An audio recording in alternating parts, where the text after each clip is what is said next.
And as you might expect, the Britney fans did not take that lightly, and there appears to be a sense of almost pleasure out of Timberlake's recent misfortune. Even the New York Times is basically calling him a has-been in its coverage of it. So what is going on with Justin? Well, to answer that question, I'm joined right now by Perez Hilton.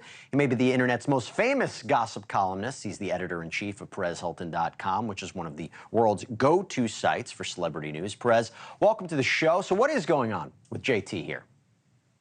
I think what we're seeing is an ego check.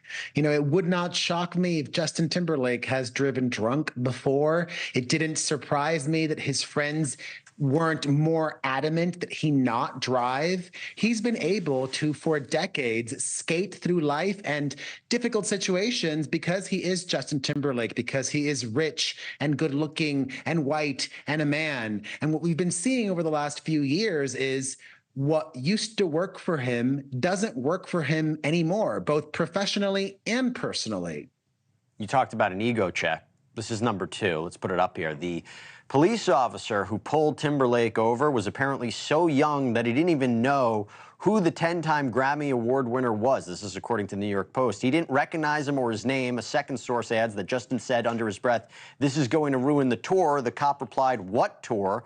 Justin said the world tour. So in terms of his, relevance, particularly among younger people, it's, big issue here. What does he have to do to rehabilitate his image? Because he's not the first celebrity to have kind of a lull in his career or problems with the law. Well, I'm surprised that he hasn't already released a statement. I'm sure he's listening to the advice of his lawyers, but I know a thing or two about the law. He's most likely going to accept a plea deal. And if that's the case, then it doesn't hurt to release some kind of statement saying, "I acknowledge the severity of this situation, and I humbly request privacy for my children and wife." Just some acknowledgement and a little contrite statement to the world would go a long way. But the fact that he hasn't, it's just indicative of how he's done things for so long. I think this actually, if there's one positive to come out of it, is that all but surely now in 2025, we will get an NSYNC reunion because Justin Timberlake knows that his career needs that uplifting and the positive press and goodwill that reuniting with his former boy band members would bring him. That's so interesting because you're saying the solo career, while it worked for a while, his best chance is to go back to where he came from.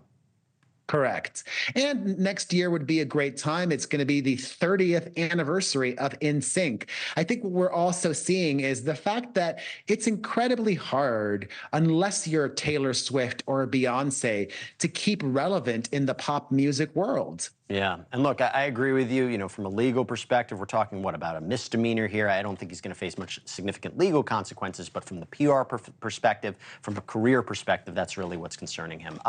Perez Hilton, thanks so much for coming on. Appreciate it. Thank you for watching. Go to NewsNationNow.com to find NewsNation on your cable provider.